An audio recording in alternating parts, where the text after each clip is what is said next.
How to fix unexpected error on CashApp. If you encounter an unexpected error on CashApp, then you can try several troubleshooting methods to resolve the issue. So without further ado, here are some methods you can follow. First thing to do is to make sure that you check for updates for your CashApp. Ensure that you are using the latest version of CashApp.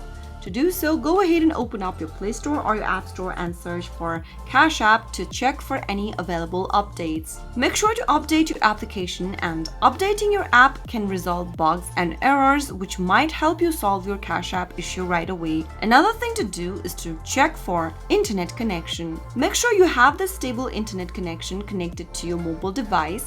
And after you can simply go ahead and restart your CashApp application. And sometimes simply restarting the app can fix minor glitches. If you are connected to any VPNs, go ahead and disconnect it at once, and then after you are done, you can go back to the CashApp application and see if that fixes the issue.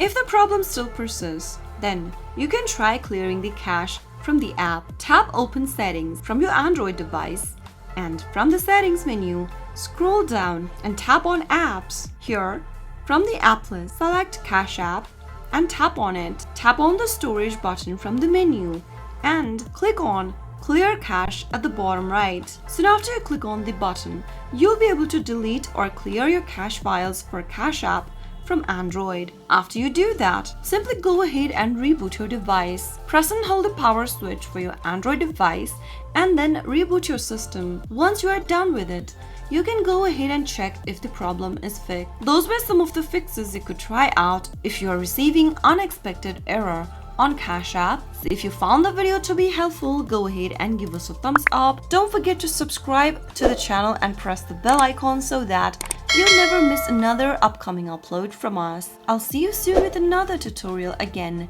Goodbye till then.